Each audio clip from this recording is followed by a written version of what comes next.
This is the Harry Loomis Show. Welcome back to the Harry Loomis Show on July 23rd, 2 days removed from the return of the Brickyard 400, and it's not a crown jewel race without a little bit of controversy.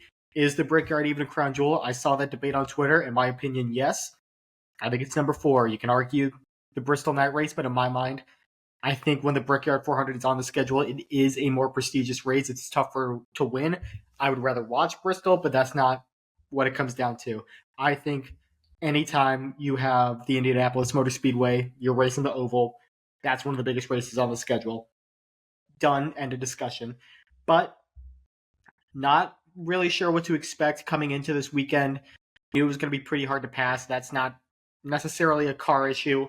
The car could be better for sure. We saw that you can pass on Indy on Saturday, but the Cup Series, Indy's never exactly been a place where you're going to see 20, 30 lead changes. We saw a grand total of 18, which granted a lot of them were because of various pit strategies and everything like that. I don't know if we even saw a pass for the lead under green flag conditions, but it gave different drivers a chance to be at the front of the field to take control of the race for 15, 20 laps at a time. Kyle Larson ended up getting the win. He is the first driver in the Cup Series to earn 4 wins on the season. He led 8 laps in the race, and a lot of people are down on this race for several different reasons. Some reasons we'll get into in a little bit. But I thought the finish was shaping up to be absolutely remarkable, with Larson coming back from 23rd on fresher tires, the only guy really that wasn't in fuel safe mode. Seeing him march his way up the track on a track that everyone was saying was so tough to pass because of the dirty air and being a one-lane track and everything like that. It didn't matter. Yeah, they were saving fuel, but it was still difficult for him to get through, which you saw because he got passed by Kyle Busch at one point when he was trying to make his way back up the track, but he was able to make it work. And he got up to, I think it was third. He was battling behind Brad Keselowski, the leader, who should have run out with about 10 laps to go, and caution came out with 3 laps to go. He was still leading, and he was holding off Ryan Blaney, who was in that middle tier of guys that had the race gone green, was probably in position to win that race because no one thought that Keselowski was going to be able to make it, and no one thought Larson was going to be able to come back. And Denny Hamlin brought up a good point that had the race gone green, Keselowski ran out of fuel, and Blaney was able to go 100% knowing he was going to make it, Larson probably doesn't get by him because it was too difficult to pass. But that's not what happened. With 3 laps to go, Kyle Busch and Denny Hamlin battling for position. Kyle Busch gets loose underneath him, crashes into the wall. Caution comes out. Immediately, I tweeted this out. I've never been more disappointed to see an overtime finish. I really wanted to see that finish play itself out because it was shaping up to be really, really good stuff. A lot of people, the Jeff Gluck poll was obviously pretty controversial this week. Not a lot of people really knew what to say about was it a good race or not. I think in my mind, one of the things that makes it a good race is going into that last 10, 5, 3, 2, 1 lap, having no idea who's going to win. All 3 of those guys, Keselowski, Blaney, or Larson, I could have seen winning if the cards played out, and I was on the edge of my seat in my room watching that race, wondering what was going to happen. But that was all thrown out the window at that point. Keselowski led on coming to the restart, but ran out of gas trying to accelerate. As soon as the pace car pulled off, he pulled off too, and that's where the controversy starts. Blaney was in second, so he became the control car. Larson moved up to the front row, and Larson got the lead because he had the preferred line. And immediately there's a crash. John Hunter Nemechek throws a bad block and collects himself and a bunch of others. Red flag comes out, and Blaney's fuming. I don't blame him. That's a tough spot to be in, saying the restart shouldn't have happened and everything like that. One thing that I saw a lot of people saying that Blaney didn't say, I don't think Kyle Larson jumped the restart. I saw that debate because he did get the lead going into turn 1. He was about clear. It looks like they take off at about the same time. I think it was all fair on that end. And also, Blaney's right. It was a really tough spot to be in that all of a sudden he was a control car, but he didn't have the preferred lane. He obviously would restart on the inside, and who knows what would have happened. But given the NASCAR rulebook, that's just how it plays out.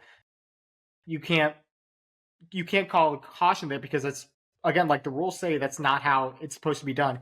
Could that be how it's done in the future? Yes, that's a discussion we could have. I would have no problem if they redid that, but you also have to take into account that yourself and just about everyone else is running low on fuel.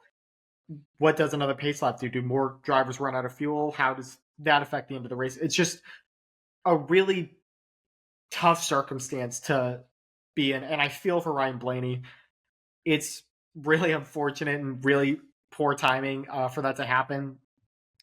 But I really don't know what NASCAR could have done. That part right there, I don't have much of a. It's a rule that you can address in the future, but the way it was set up, the way the rule is on Sunday, I think that's all they could have done. Now, the second overtime finish, I do have a problem with, a major problem with. Coming in down the backstretch, Larson's gone. Reddick got to second. Race is probably decided at that point. I don't think anyone was getting to Larson, but in the back of the field, Ryan Preece, I think they showed the footage. I think he even tweeted it. He got hit by Chase Elliott, but he was running out of fuel. Preece even said it. Spun down the track, hit the wall, had a flat tire. You see on TV that he has a flat tire. Ever since we've gotten this next-gen car, there's no interliners in this tire. He's not going to go anywhere. Yes, he was off the racing line, but he's not going to move. So, if you see him there and you know he's not going to move, if you know you can't race past him knowing that he's sitting there helpless, throw the caution. They had a good 10, 15 seconds before they got to the white flag to throw the caution, knowing that they created this problem. They produced this car. They know what's happening with the tires, that you're not going to be able to move. They had all the time in the world to throw that yellow. They finally got back to turn 1 and 2, coming back to the backstretch for the final time. And obviously then they threw the caution because, of course, you can't let them race past that. But the argument is, first off, NASCAR's made media or officials available post-race. They didn't really do that. There wasn't a lot of clarity that we got on Sunday, which left a bad taste in my mouth and a lot of other people's mouths. But if I can see it on the TV, I came in here because we were making dinner, but I saw on that TV, I saw that his tire was flat. I even said he's not going anywhere. They were coming in to turn 3 out of 4. They had all the time in the world to make that call. Didn't even matter that he was out of fuel. You saw it. He wasn't going to go. And they waited until Alton Sawyer backed his guys, which I guess he's supposed to back his guys. He doesn't want to throw anyone under the bus. But that was the wrong move. You had the time to throw the caution if you wanted to. So any excuse saying we couldn't tell, we thought he was going to go, is bogus. He wasn't. It's a really frustrating situation to be a part of. Again, I don't think it affected the winner of the race. Kyle Larson was going to win that race once he got to the lead. Reddick was coming, but on a restart, I don't think he had enough time to get the momentum. He would have had to get the best restart of his life on the outside and get a good push. But again, the right guy won the race. Larson was the best car at the end. He did a masterful job getting through the field. That was a fantastic watch. But it just didn't have to end like that. It's the third crown jewel in a row that people have had a problem with. Daytona throwing the caution when they did and not having transparency about where they actually threw the caution, because on the onboard cameras it looked like Bowman was ahead, but when they showed the picture that NASCAR tweeted out, it was clear that it was William Byron. That might be on Fox more than it is on NASCAR itself, but still, the biggest race of the year, lack of transparency leaves a bad taste in people's mouths. Now, the Coke 600, I'm on record, or I'm of the belief that had they just called the race within 30 minutes, there would be a complaint. Christopher Bell had the best car, by the way. He was probably going to win that race regardless. But the fact that they waited, they kept trying, and then they called it, that was what was frustrating for fans. And also the fact that you didn't get to see Larson run the double. I also think it's a damned if you do, damned if you don't situation for NASCAR, because had they tried to go until 1 a.m. trying to get that track dry and Larson is able to get back in the car and he does something crazy and maybe wins the freaking race, what do you think people are going to say? That's another annoying thing, the fact that it was Kyle Larson.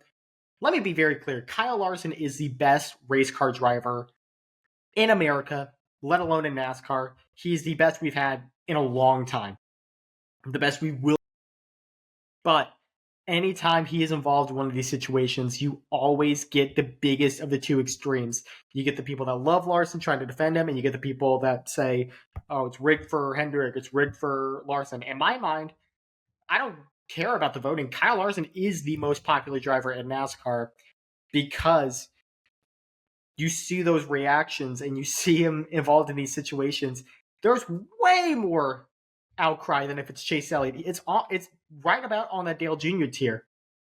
That's not a knock against Chase Elliott either. That's just what Kyle Larson has become. And it doesn't hurt that he's having the best season right now. He's having his best season since 2021 when he won the championship. He's the championship favorite as we speak. But every time, and it doesn't hurt that, and it doesn't help that he's in these situations so often where it's controversial, no matter how you look at it, whether it's a caution call, whether it's, run-ins with Denny Hamlin and Pocono, New Hampshire, just not, and also the Kansas race, that was a great finish, but you even saw people complaining that Larson roughed Chris Buescher up. Bogus. It was good, hard racing. It's exactly what Buescher would have done too. When you're trying to win a race, you hit him, you slow him down. I wasn't even a NASCAR fan when we saw Dale Jr. at his peak, say in 2004 when he won 6 races. I started watching in 2007, and we didn't even have social media back then, but I can only imagine how crazy that would have been. I feel like this is the biggest, I don't want to say volatile or polarizing driver, because on the surface, Kyle Larson's a good guy. You get to talk to him. He's a good interview. He seems like he's fun to be around. Seems like the drivers like him. You saw that picture with Ryan Blaney, Bubba Wallace, and Kyle Busch. I'm laughing it up in the drivers' meeting. He's just one of those guys where he can't do anything without fans having huge reactions one way or another. It's something you don't see very often, and it just happened to be him that won that race. So, of course, with the restart, with the caution, you had those complaints. I hate that. That's one of my least favorite parts of social media. I'm actually a fan of social media. I think it's a great way for fans to unite and everything. I've met some really good people on social media, but that aspect of it is the one that I have a problem with. In my mind, don't hate the player, hate the game. I think if you have any issues, it's on NASCAR. It doesn't have anything to do with who was involved in the situation. Is that naive? Maybe, but that's the belief I choose to have. But I would be remiss if we didn't move on and talk about the Xfinity race. I have not done a good job talking about the Xfinity series enough this on the Harry Loomis show, but we saw, in my opinion, the Xfinity race of the year on Saturday back on the Oval of Indianapolis as well. Last week, I complained a little bit about Riley Herbst being the favorite to get the 2311 ride over Corey Heim, who, in my opinion, is the best driver, the best prospect in all of NASCAR by a pretty significant margin as well. I still believe that, but Riley Herbst drove the greatest race I have ever seen him drive on Saturday to get that win at Indianapolis, beating Cole Custer, beating Eric Almirola. If you haven't watched that race, go do yourself a favor and watch it. I think it's the best race that NASCAR has ever had on the Indianapolis Oval, regardless of series. Those last 2 laps are maybe some of the best 2 laps of racing, let alone that we've seen at the Indianapolis Oval. Some of the best 2 laps of racing we've seen all year, maybe in the past couple of years. Herbst was about a second and a half behind Cole Custer with about 10 laps to go. And he got in the draft. His car was good on the long run. You saw it throughout the race. And he caught him. He got side by side with Custer coming to 2 to go in turn 3. They made a little bit of contact coming out of turn 4. And by the way, I loved Custer and Almirola's interviews after the race. It was good, hard racing. They acknowledged it. They're Custer's teammates with Herbst. Almirola was teammates with Stuart Haas, but they both said it was good, hard racing. Custer and Herbst made contact out of turn 4. Almirola was in third. He comes around, takes the lead at the white flag. So Herbst has to reel him back in, and he does it. Same thing, turn 3, he gets to side by side with him, clears him out of 4, but him and Almirola make contact, and Herbst makes one of the greatest saves you've ever seen coming out of turn 4. You even saw it on the TV. They didn't acknowledge it right away, but he was sideways all the way through the turn, held on to it, and won the race. His second win of his career, a career-defining win for Riley Herbst. A lot of people have talked a lot of smack on Herbst throughout his career because of his sponsor, because of where he's gotten. His father runs a convenience store chain in the Las Vegas area, Terrible Herbst. He's got the Monster Energy sponsorship that got him at Joe Gibbs, that got him at Stewart Haas. But he's doing the job. He is improving so much year after year. He's fifth in points, for crying out loud, after a great end of the season last year. Is he a guy that, do I think he should be in that 23-11 ride? No, I still think that should be Corey Heim, but he is continuing to improve, and he's shown promise in his Cup starts as well. The Super Speedways, he was one of the best drafting partners, helped Ryan Blaney win that race at Talladega last year. Pay drivers, but people call them silver spoons and everything like that. They get such a bad reputation. Do some of them struggle? Yes, no question. Riley Herbst did have his moments coming up. But you have to acknowledge when they meet the moment, when they step up. And Herbst absolutely stepped up this weekend. And he stepped up all season long. You're at Cole Custer, his teammate, is leading the point standings. But Herbst is having a pretty good year. 4 top 5s, 9 top 10s. He's made some mistakes, sure, but he has put himself in the conversation more often. Really, really good job. I was so impressed by her. I don't pull for a lot of drivers very often. It's kind of more situational, but seeing him mow Custer down and seeing what's been said about him, it was so cool to see him pull off that win the way he did. Could not have been more impressed. And we saw a great race. It was just a great reaction all around. It's a shame that the Xfinity Series put on such a better race than the Cup Series when the Brickyard 400 was such a big marquee event. But it delivered once again. That package is the first time they've run that package at Indianapolis. They used to have the old spoilers that you'd see from 2013-14. They were slow. Don't get me wrong. They were going about 170 tops down the backstretch, but you could pass. There was good side-by-side racing. You could catch a guy, you could hunt him down, and you could battle like that, like we saw on the last lap. Absolute home run of a race for the Xfinity Series. Also in the Truck Series, it was at IRP. It was a decent race. There wasn't a whole lot going on. Once again, we just saw Ty Majeski run away with it. He didn't lead just about every lap like he did last year. There were only 2 lead changes, I think. Grant Enfinger led early. Christian Eckes took the lead and led for a majority of the middle part of the race. That time, Majeski, he had a penalty. He had a restart violation early in the race. Stayed on the lead lap. Easily had the best truck and caught Majeski with about 55-ish laps to go and just drove off and won the race. Nothing much to report on there, but a good job by Majeski nonetheless. This is his 4th career win and his only win actually in the Truck Series in the regular season. All 3 of his wins before had been in the playoffs. So I think Majeski's probably the clear-cut 3rd best driver in the Truck Series. I could see him getting back into the championship 4. Will he have anything for those top 2? We will find out. It's a one-race deal, so who knows what could happen. Coming up after the break, we have 2 weeks off with the no NASCAR, so we got to find ways to make content. I am going to look at my 10 predictions that I made at the start of the year, and we're going to just take a look at them, see how I'm doing so far on this season. This is the Harry Loomis Show.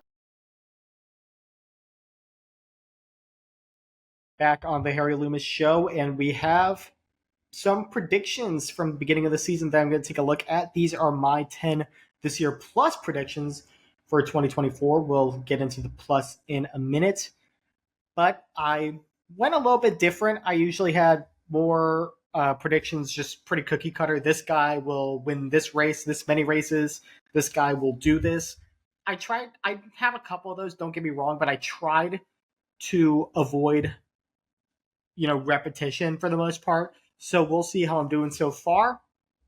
First one, Brad Keselowski will end his winless streak. Well, that's a pretty easy win. You knew Keselowski was due for a win pretty soon. He's too good of a driver to go 3 years without a win. And he got it done at Darlington, a race that he probably would have wished that his teammate Chris Buescher would have won, given that he was leading with 10 laps to go. But contact with Tyler Reddick opened the door for Keselowski, and he took full advantage.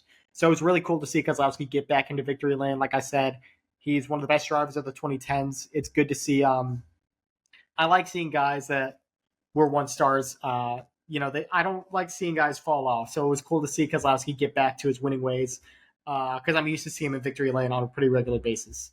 Number 2, Joe Gibbs Racing Xfinity hires pay off. I'm going to give this one about a 5.5 out of 10. Chandler Smith was having a really solid start to the year. He really came out of the gate strong, coming back to Toyota. 7 top 10 finishes in his first 7 races. But his last 10, he had the 2 wins as well at Phoenix and Richmond. But since Dover, his last 10 finishes, 12th, 18th, 35th, 7th, 8th, 15th, 2nd, 38th, 15th, and this weekend, 33rd. Some things out of his control, some things in his control. He had one accident at Portland and blew an engine at Chicago. So when he's on, Chandler Smith is one of the bigger championship threats in this series, in my opinion. He's second in the series in laps led as well with 403 behind Cole Custer. But he needs to find a little bit more consistency. As for Sheldon Creed, it's kind of the same old song and dance with him. 9 top 5s, 12 top 10s, and 20 races is not bad by any means. But the question for him is, can he win a race? And he has finished second 3 times this year. Not a winner yet. And he's not leading laps either. He's only got 26 laps led on the season. Gonna want to see him run up front a little bit before we talk about finding a way to win. And that's the big thing for Creed, like I said this year. Can he win a race? There are no excuses not to win in a Joe Gibbs Racing car. So far, he is unsuccessful. Number 3, this one's a rough one. Eric Jones makes the playoffs. Now, here's the thing with these predictions. You're one race away from this going from a 0 out of 10 to a 10 out of 10.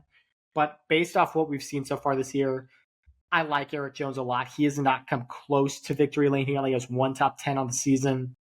Obviously missed the 2 races with the spinal fracture after a wreck at Talladega. The 2 races, or the races that I think are his best shot, I actually predicted him to win the Daytona race, the 400 here in a couple weeks. Reason being, Jones has been a really good super speedway racer throughout his career. But we've also got Darlington coming up as the cutoff race. He's won the Southern 500 twice already in his career. But he's going to need to find some speed that he really hasn't had this year. It's been a really rough go for Legacy Motor Club so far in the Toyota camp. We knew it was going to be growing pains, but I don't think they anticipated being 27th and 31st in the point standings. Jones also has not led a lap all year, which really isn't the Eric Jones we've come to expect. That team, him and Dave Ellens, have been known to take some chances, take a risk on pit strategy, go up, run up front and see if you can stay there. Just haven't really seen much out of Jones all year long. He's been getting a lot of top, 15 to 20s, but in the position that he's in, that's simply just not going to cut it going for the rest of the season. So Legacy Motor Club definitely has their work cut out for him. I just want to see some improvement going into next year. Hopefully they start getting more comfortable with Toyota come 2025. Number 4, the Crown Jewel winners.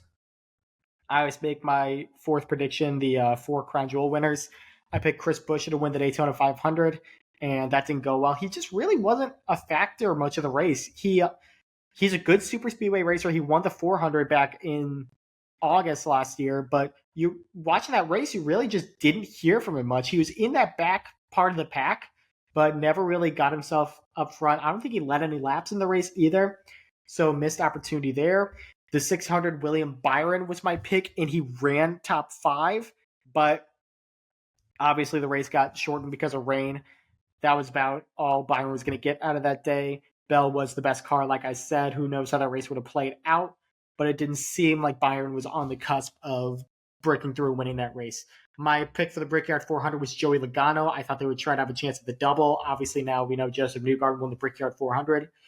Logano, that didn't work out for him. He got in a wreck with Carson Hocevar trying to split the middle, collected himself and Jimmy Johnson. Logano's been close at the Brickyard before. This year was not the year. He's really, even with his win at Nashville, it's just not been the Joey Logano that we've come to expect this year. As good as his teammate Ryan Blaney has run, we're still looking to see a little bit more consistency out of Logano. It's an even year, so the expectation for Logano is a championship 4 appearance, but so far he's not showing that kind of speed. And my Southern 500 pick is Ross Chastain. Who knows how that one's going to play out? Chastain right now, I think it's the last driver in the playoffs. He didn't have a great day at Indy, and Bubba Wallace, who he's trying to hold off for that spot, did have a very good day, won a stage and ran top 5. So the pressure might be on the Melon Man come the Southern 500, but he won the truck race at Darlington earlier this year. So we will see what happens there. Number 5, this one's a home run. The Truck Series becomes a 2-horse race between these two guys, Christian Eckes and Corey Heim. Ding, ding, ding, we have a winner. To put into perspective how good these guys are, Corey Heim last year was far and away the best driver in the series. He would have been the champion by, I think, over 100 points last year, had the series not had playoffs, and that was with missing a race.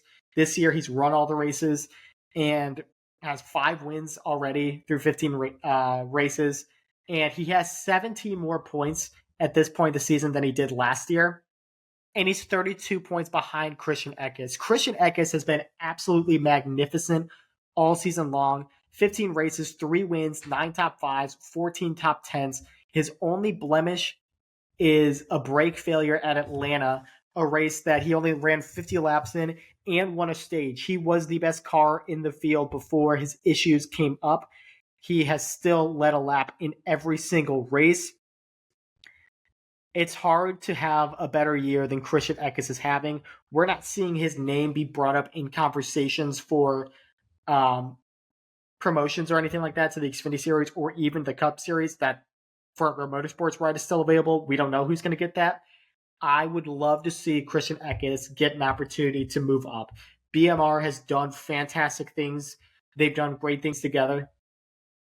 I think Christian Eckes is the real deal. He has paid his dues. He's worked and worked to get to this point, and you're seeing it now. He is running about as good of a season as you could possibly have for a guy in a situation. So I've been on record saying this with my buddies. If one of these two doesn't win the championship, it will be the biggest possible indictment on the playoff system. Anyone but these two winning the championship, throw it out, because they are so far and away the best drivers in the Truck Series this year. Moving on to number 6. Austin Hill and Shane Van Gisbergen find their way into 2025 Cup Reds. This one's interesting. Austin Hill was a candidate to go to Colleague Racing last year, the 31 car, before they announced Daniel Hemrick. He got extended at RCR, and they said for an Xfinity Series ride, but who knows what could have happened with all the silly season news. Shane Van Gisbergen, it does seem like he is on his way to the Cup Series. He's 13th in Xfinity Series points, but leads the series with 3 wins, all on road courses. And I will say his finish at Indy, ran top 5 this past weekend. I think it's his most impressive performance to date. Indy's such a tough oval to get the hang of. And for SVG to just come in and basically act like he owns a place, run as well as he did, was really, really impressive. He's not, I've said it before, Shane Van Gisbergen is not in America just to run the Xfinity Series. I think he's got the backing behind him with WeatherTech and Wendy's. I think he will likely be the guy to get that 3rd Trackhouse ride come 2025. So I think he's going to be a yes. Hill, at this point, it looks like he's going to be a no, but stranger things have happened. Who knows what's going to how things are going to shake out the rest of the way.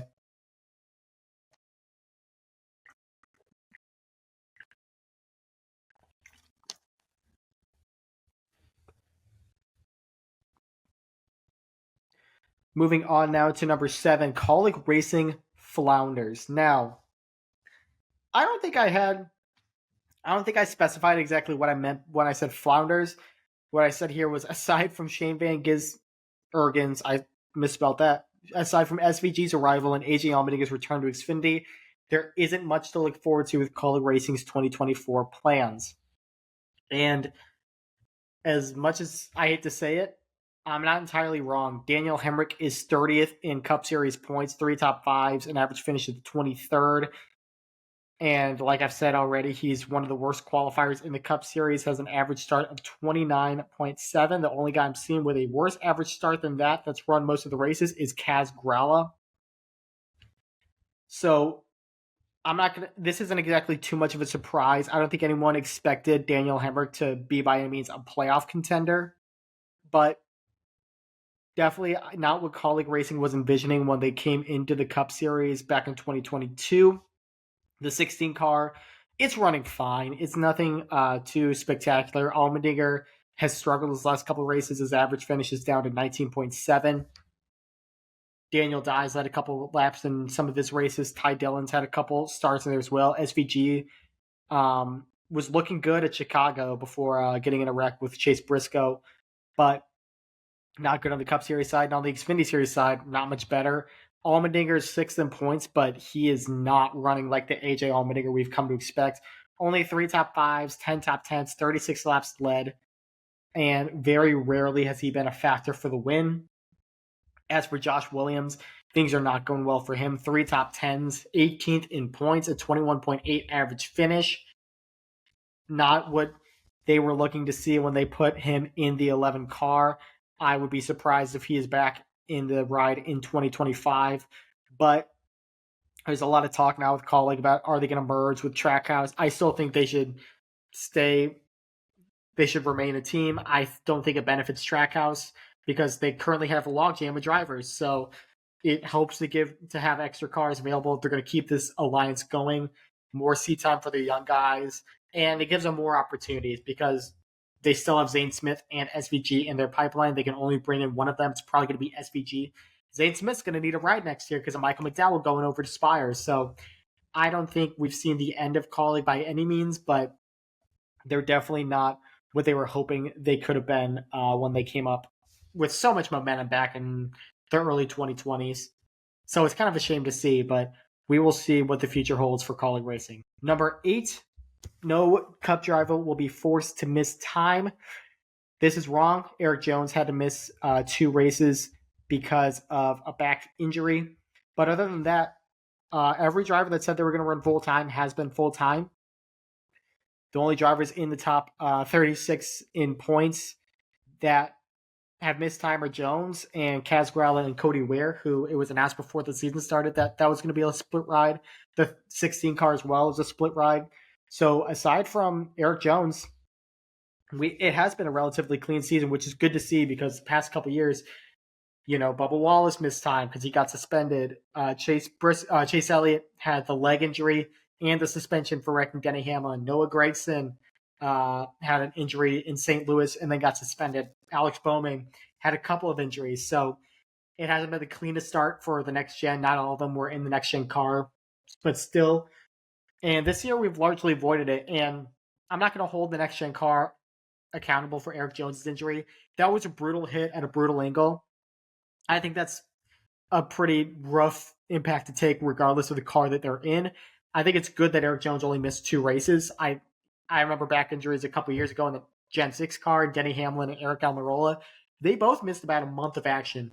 So, if you can only miss 2 weeks, that I guess it's an improvement if you're going to have an injury, which in this sport, it's really hard to predict, to avoid injuries. They're kind of just a byproduct of it. So if you can minimize them at all, that's a good thing. Moving on to pick number 9.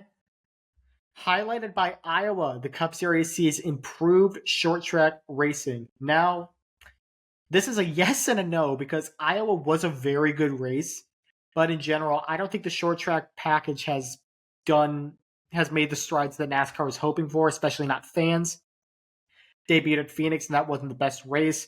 Christopher Bell pretty much ran away with that one. Bristol was fantastic, but that was as much because of the tire fall off as anything. Martinsville and Richmond had similar issues. I'm really curious to see what happens with the different tires that NASCAR is going to allow teams to use at this next race at Richmond. They tried it in North Wilkesboro and it didn't really work. The tires just weren't. They just didn't vary enough. The fall off on the one tire wasn't enough to make up for the other tire being more durable.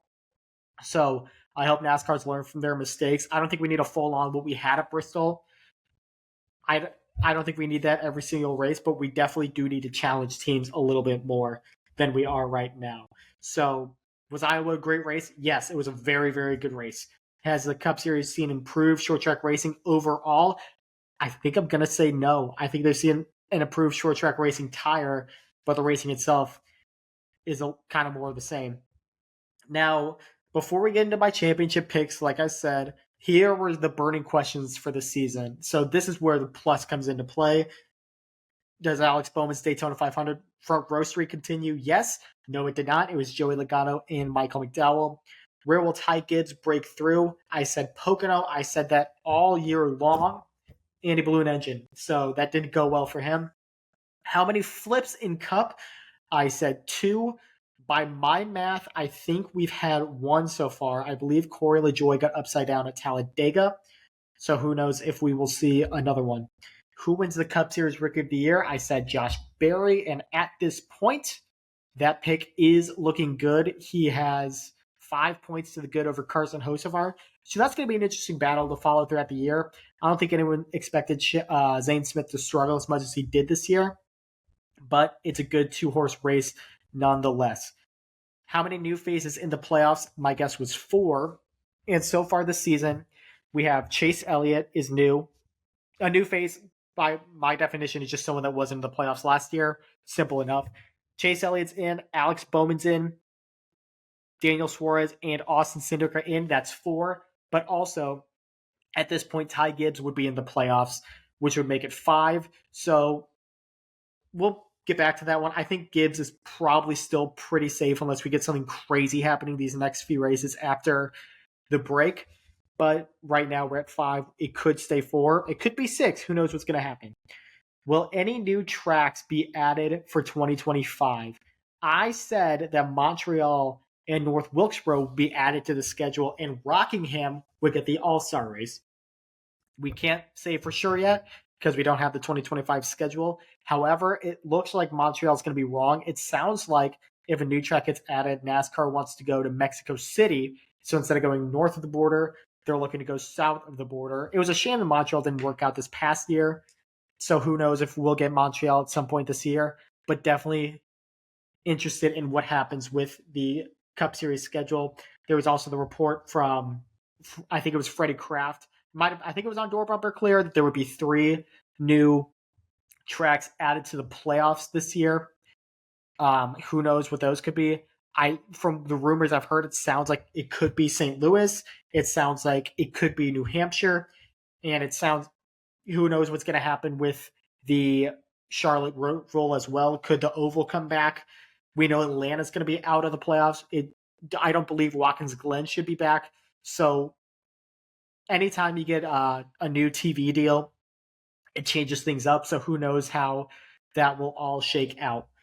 Does Martin Truex retire after 2024? Yes. Bingo. I got that one. I haven't looked through all of these picks, and so I don't know. I don't even know what all the questions are, but I actually predicted Truex to retire after 2023. I thought him and Kevin Harvick were going to go out at the same time, but Truex retiring, he's been pondering it from what it sounds like since 2022, so not too big of a surprise there. Does the spring Phoenix winner make the championship 4? I said yes. That was Christopher Bell. We've seen the spring winner make the championship 4 3 times since Phoenix got moved to the championship race. Logano in 2020, Truex in 2021, and Byron in 2023. None of them won the championship. So as good as it is to win at the track that the championship race is at, it hasn't exactly been a guarantee for drivers to in turn win the championship. You can ask Ryan Blaney, you can ask Chase Elliott, you can ask Kyle Larson. They will gladly take the championship based on how that played out. And the next question, the last question, does he win the title? No. So sorry, Christopher Bell, you are not my pick to win the championship this year. I didn't know you were going to win the race. I predicted Denny Hamlin to win the Phoenix race before the season started. That wraps those up.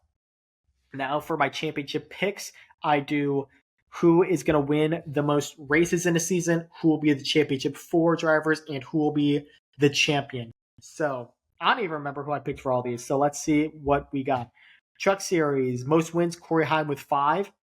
If he doesn't win any more races, that will be dead on. Championship 4, Corey Heim, Christian Eckes, Ty Majeski, Nick Sanchez. Right now, I think that might be dead on.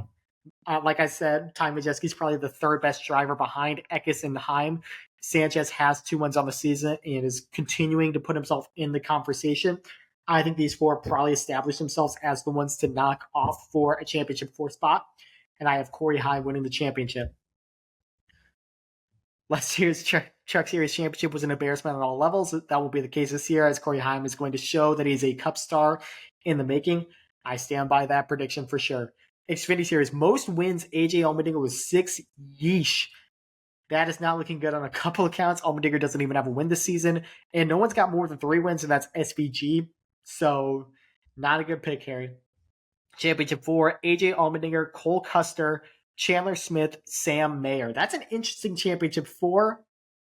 I think the Xfinity Series is pretty wide open this year. I think Custer will be in it.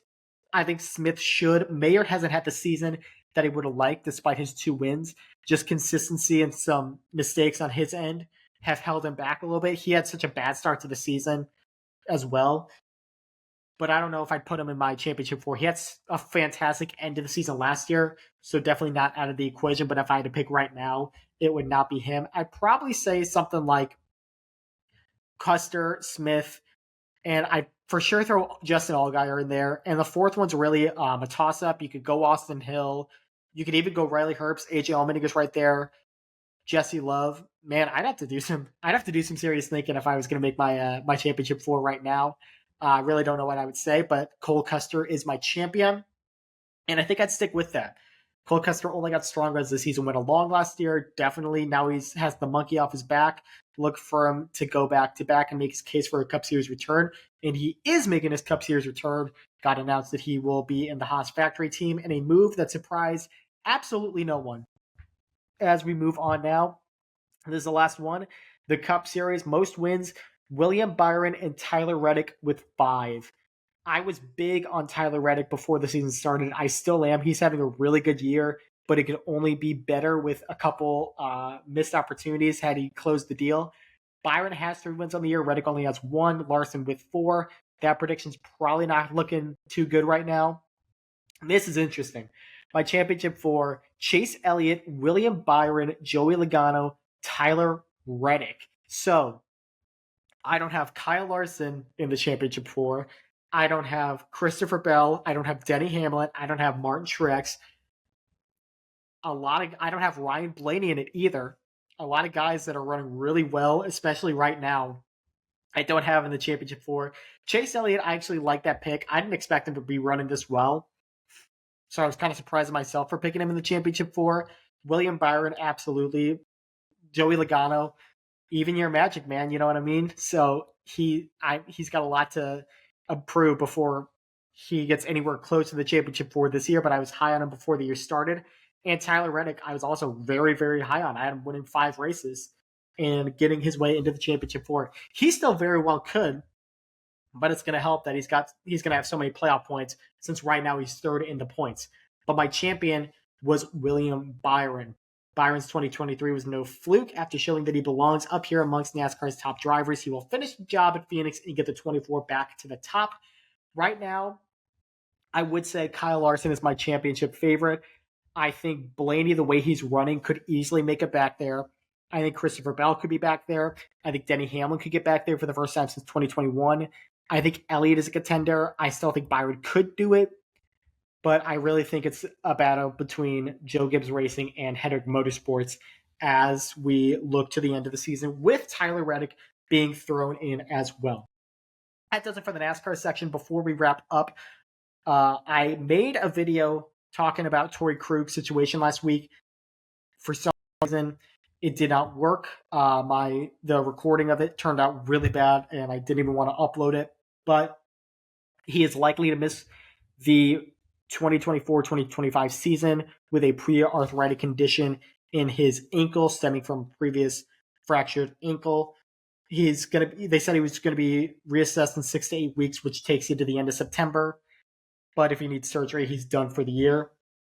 In my mind, I'm not expecting Torey Krug to play this year because I think that answers why we got Ryan Suter. Suter got brought in on a near league minimum contract. And I think for a guy like him that's trying to get all the hockey he's got left in him, I think he came to St. Louis because he knew he was going to have a pretty big role. Now we know why with Torey Krug having this injury. So I think right away that puts Ryan Suter in the top 4. Looking at my lines right now, I penciled Suter in exactly where I had Torey Krug, which is on the second pair with Justin Falk. I would not be surprised at all if he gets some time with Colton Parayko and the Blues move Nick Leddy to Justin Falk. I think Suter and Parayko could be a pretty decent shutdown pair if need be, given what you have. It's not quite as big of a logjam, and if Krug misses the year, the Blues have an extra $6.5 million in cap space. I think that puts them up to about $14 million on the year. But I saw people saying that it's cap circumvention, everything like that. I don't believe that for a second. The reason being was because Torey Krug has rejected, that we know of, one trade to Philadelphia, might have rejected a trade to Anaheim too. That was reported. He's now rejecting those trades just for the Blues to keep him and put him on LTIR. This is 100% a real injury to me, and it's tough to see. Krug came in, obviously, under rather dubious circumstances because the Blues elected to go with him over re-signing Alex Pietrangelo. We've talked day after day about that decision. It didn't work out the way Doug Armstrong expected it to. We get it, but I don't hold that against Krug at all. I've liked having Krug on the Blues. He plays with the fire. He seems like a good guy. It seems like the teammates like him.